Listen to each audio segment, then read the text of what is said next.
first picked up golf back in 2001 when I was just 10 years old. Yes, I am that old. Back then, clubs were cheap. You could get a brand new iron for 25 quid. My dad got me into it, my first set of Dunlops, and a round only cost us £10. I played here and there over the years, nothing serious whatsoever, just hacking it around for fun. But after COVID, I decided to really give the game a go. I got lessons, put in the work, and in less than a year, I dropped my handicap from over 30 to single digits. In this video, I'm sharing the tips which helped me shoot my best ever score, which was a 77 in competition setup, which is just 5 over par. Let's get into it.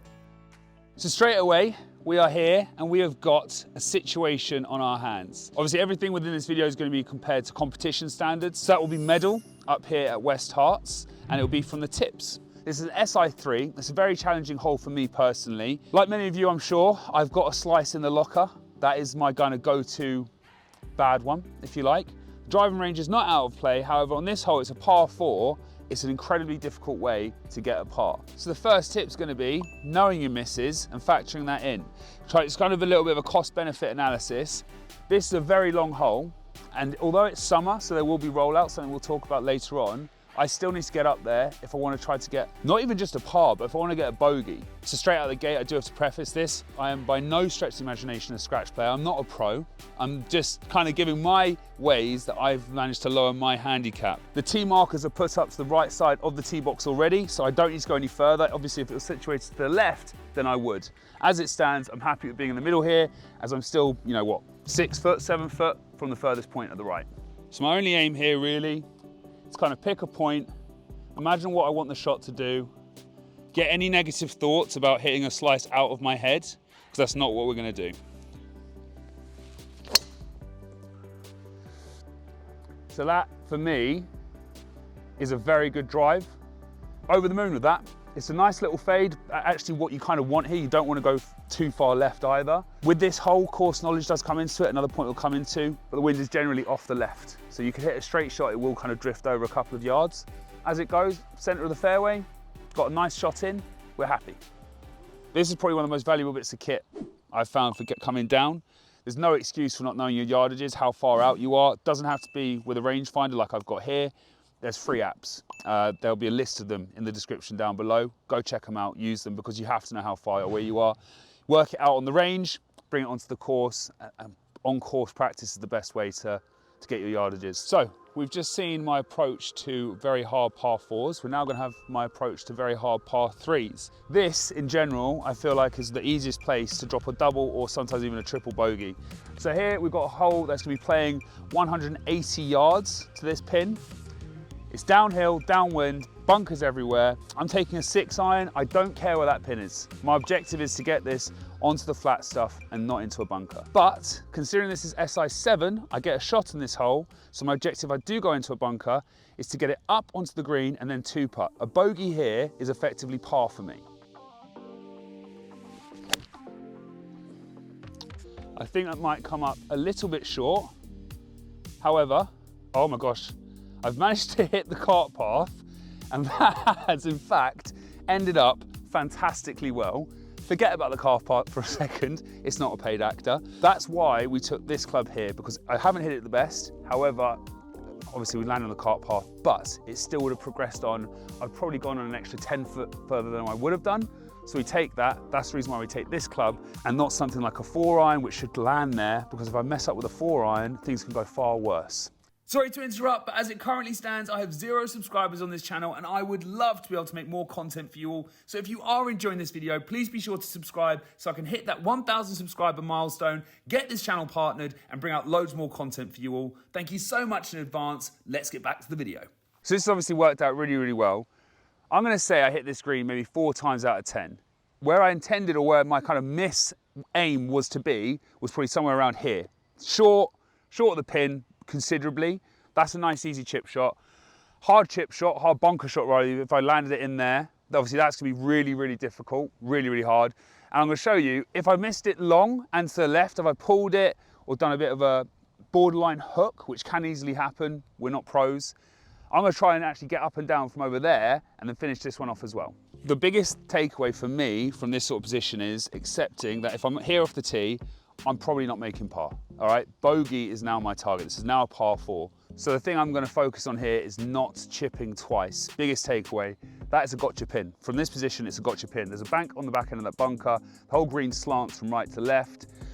Let's just try to get it on the green and two putt. We don't want to be sucked into this pin. So I've hit a very nice high shot there. It's going to roll on probably about 12 feet past. However, given what I've just said, I've got it past the bunker. It's safe. That's actually a makeable putt there. At the very least, like I said, it's going to be a bogey. So we've got two options here. We've got the first shot, the tee shot, which is now a birdie putt. We also have the par putt here from the up and down, from a pretty treacherous lie, it has to be said. One of the things that I like to focus on, or the biggest points I always remember, is when I have a birdie putt, don't make it be a bogey putt. So what I mean by that is don't be too cautious, leave it short, end up missing the second putt, you end up with a bogey. Don't be overzealous, hit it too hard, and again, end up messing up the par. We've got our birdie putt. It's about getting this within a bin lid. It's gonna be about pace. I know that it's gonna come off from the left to the right. Just put some good weight on it. Not overzealous, not underconfident, just a good roll.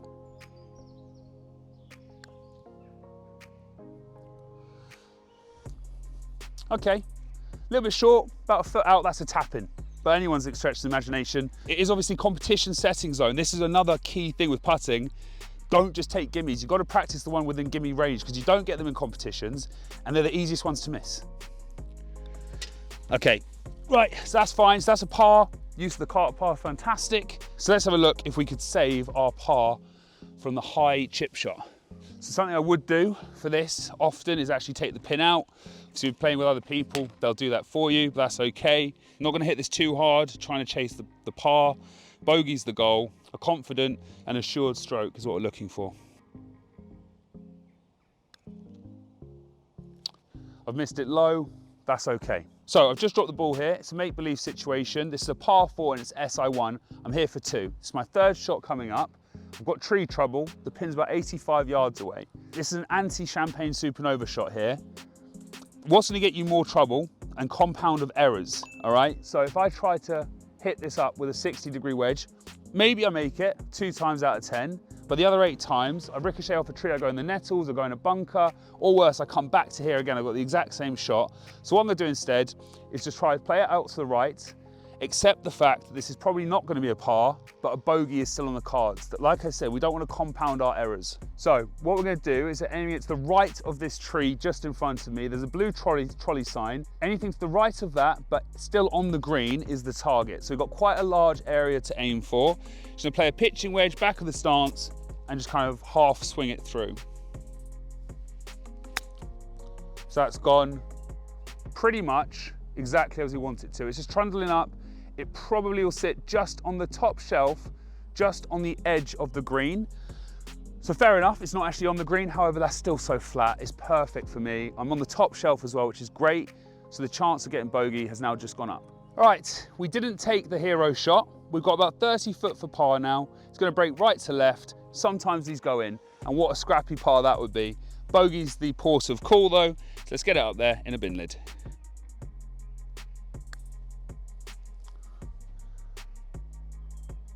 Okay, just outside the bin lid, however, that is still a makeable putt for bogey. There we go.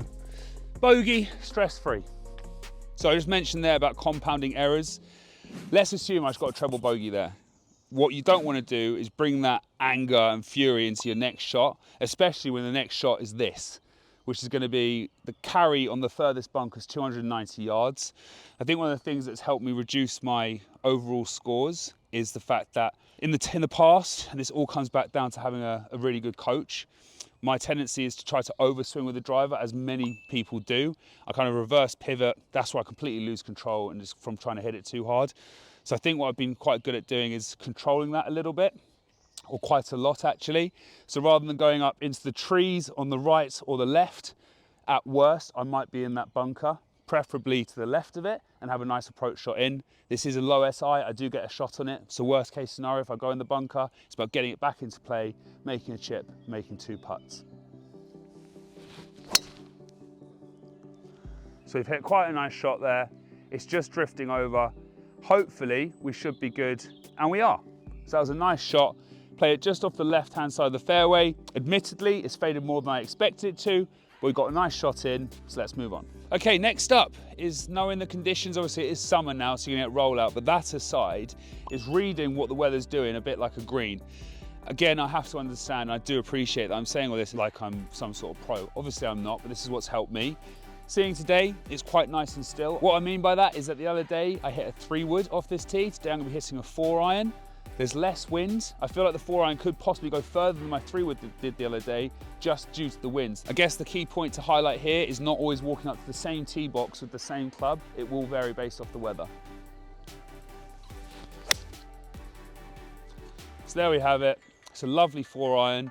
Like I said, unless there's a horrible kick, that's gonna roll straight on down there, and we're gonna have probably 100 yards, if not less, into this green. And so we're left here at the 9th hole at West Harts, and it kind of leads me into the final few points which we're going to put together.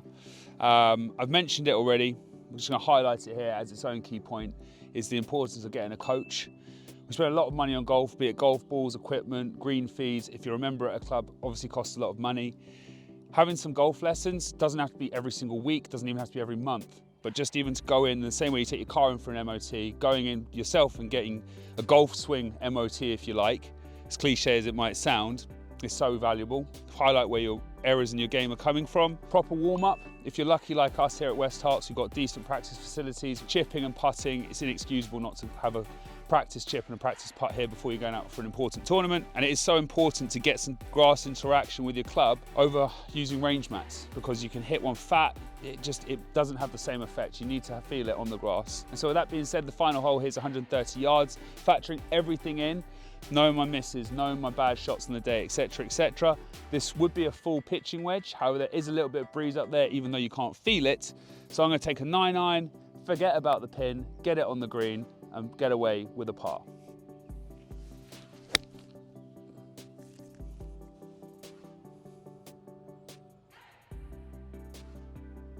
There we have it. Took slightly more club, came out nicely, a little bit lower, but like I said, that's why you factor it in. If I did that with a pitching wedge, I probably would have chunked it, probably into the bunker, for being completely honest. As it stands, we'll get up there, should have a nice 2-putt for par.